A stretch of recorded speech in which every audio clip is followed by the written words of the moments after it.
Bonjour, je m'appelle Bernard, photographe et vidéaste amateur. Aujourd'hui, je vous parle d'une pièce d'équipement que je considère essentielle lors d'une prise d'une séquence photo en but de réaliser un time-lapse. Les filtres.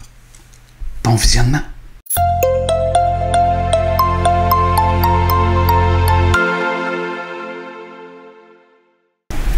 Lorsque j'ai commencé à faire mes premiers time-lapse, c'était pas nécessairement très réussi. Je me rappelle de mes premières expériences. Je vous présente donc un de mes premiers time-lapse. Vous allez remarquer que dans ce time-lapse, on voit les oiseaux se promener à travers un peu partout. Ils représentent une distraction quand on les regarde se promener dans le ciel. Le cadrage est mal réalisé. Le time-lapse donne des petits coups. Là. Les gens se promènent à gauche, à droite. C'est pas compliqué dans ce time-lapse-là. C'est un très bon exemple de tout ce qui ne doit pas être fait. Je prends donc du recul et je corrige tous les erreurs que j'ai réalisées lors de cette séquence. Après une petite période de découragement, je reprends mon courage à deux mains et je recommence la même séquence.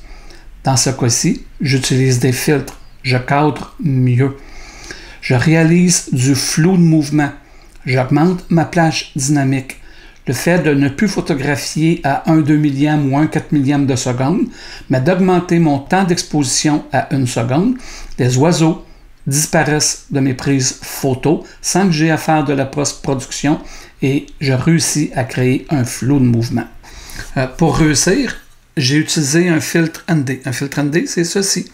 Très peu de lumière qui passe au travers, ce qui me permet d'augmenter mon temps d'exposition. J'utilise dans mon cas un deuxième filtre. J'utilise celui-ci. ND vers le haut, transparent vers le bas et un dégradé à l'intérieur, ce qui me permet de retirer une partie de la luminosité qui vient du ciel. Le fait de retirer un surplus d'éclairage au niveau des nuages permet de rééquilibrer l'éclairage de la scène au complet avec le filtre et ainsi améliorer la plage dynamique. C'est un des résultats qui fait en sorte que le deuxième est beaucoup plus agréable à regarder à l'œil. Vous vous rappelez, au début, je vous ai dit dans l'introduction, indispensable. Mais est-ce vraiment indispensable l'utilisation d'un filtre? J'ai donc fait pour vous un test. Ici, sans aucun filtre. Celui-ci avec des filtres. Ici, on parle de filtres ici. C'est des filtres de très bonne qualité, mais ils sont aussi dispendieux. Et les filtres noirs, c'est des filtres de très bas de gamme. La différence entre ceci et cela, le porte-filtre vaut environ 200 $. Ici, j'ai un filtre à 250 et en dessous, j'ai un filtre à 200 $. Ici, un kit complet avec 6 filtres, ça coûte environ, je crois, c'est 45 $. Est-ce que ça vaut la peine? Est-ce que pas de filtre, c'est suffisant? Ça va être à vous de juger. Voici le test comparatif.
J'adore les tests comparatifs. 3 boîtiers Sony A6500, 3 objectifs Samyang 12 mm. La seule différence entre les trois, c'était les filtres. Ça donne vraiment une bonne comparaison. C'est pas évident des fois de dépenser plusieurs centaines de dollars, surtout si vous faites 2 ou 3 time-lapse dans une année. Il vient toujours qu'il y a une question de budget, une question de passion, et pour certaines personnes, une question de rentabilité, ce qui, dans mon cas, étant un amateur, ne se pose pas comme question. J'espère que vous avez apprécié la vidéo. Les timelapses, c'est ma passion. Je vais donc faire plusieurs vidéos sur les timelapses.